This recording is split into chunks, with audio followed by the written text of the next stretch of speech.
That evening, when Sarah looked at me, her eyes held a mix of defiance and an unsettling calm. I had asked a simple question: why she was dressed up, where she was headed. She sighed like I was an inconvenience and snapped, "It's just dinner with my ex, Daniel. Stop being jealous." The word cut deeper than she knew. Jealous? That wasn't it. It was betrayal, wrapped up in the excuse of just dinner. 8 years of marriage, built on trust. And here she was, casually announcing she would spend the night with a man she once loved. I wanted to believe her, but the tone, the lack of reassurance, the way she brushed past me, it all said otherwise. The night dragged on. I sat in the living room, eyes fixed on the muted TV, every outside sound, the screech of tires, the closing of a car door, making my heart race. Around midnight, Sarah returned. Her perfume lingered longer than usual, her lipstick slightly smudged, and she avoided my gaze as she mumbled about being tired. I didn't press. I nodded silently. Inside, though, a storm raged. Her words, "Stop being jealous," replayed endlessly. It wasn't jealousy. It was respect. She had trampled it, mocked it, and treated it like an obstacle to her freedom. That night, I made a decision. Things had to change. The next morning, Sarah woke late, hurriedly getting ready for work.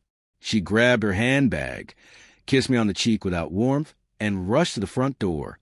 But when she tried her key, it wouldn't turn. Again and again, she tried, panic flickering in her eyes. I stood behind her, calm, collected. She turned, eyes wide. "Why isn't this working? Did something happen?" I folded my arms, voice steady but cold. "Yes, Sarah. Something happened last night." Her face froze as reality sank in. She twisted the key desperately, trembling, then finally faced me. "Ethan, what is this? What did you do?" I inhaled slowly, keeping my tone even. "I changed the locks. You walked out of this house yesterday as my wife, but you returned as someone I can't recognize anymore. This isn't just about dinner with your ex. It's about the trust you shattered with 4 careless words." Disbelief filled her eyes. "You can't be serious. It was just dinner. You're overreacting." That word, overreacting, burned. I had spent the entire night replaying her actions, analyzing every detail. And now she believed my pain. "Sarah, if you respected me, if you respected our marriage, you wouldn't have gone in the first place.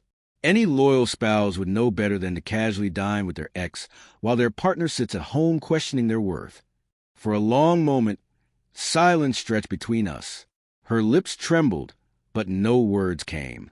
Finally, she dropped her gaze and whispered, "Ethan, I didn't mean to hurt you. I just wanted to feel something again, something exciting." Her confession cut deeper than any lie ever could. "So it wasn't about dinner," I said quietly.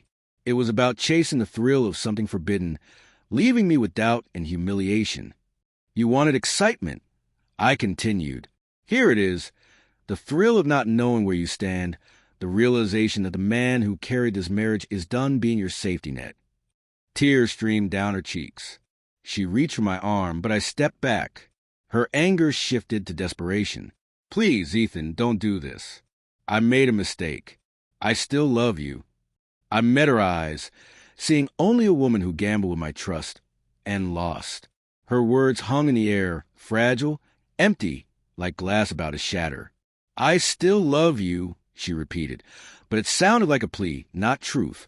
I shook my head slowly, chest tight, but mind clear. "Love doesn't look like this, Sarah. Love doesn't hide behind excuses or chase thrills in the arms of the past. Love protects. It doesn't gamble."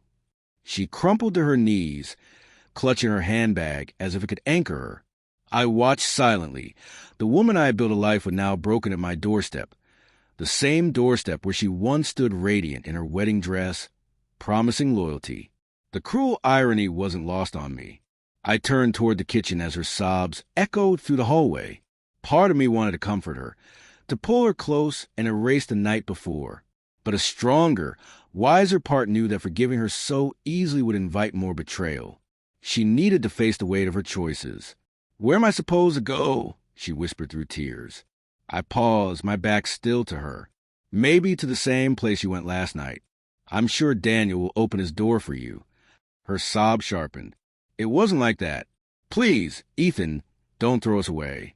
I finally turned, keeping my voice calm, measured. I'm not throwing us away, Sarah.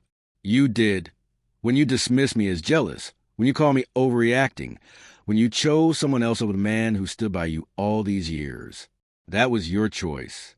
I'm just living with the consequences. The silence that followed felt absolute. She rose slowly, mascara streaked, face etched with regret.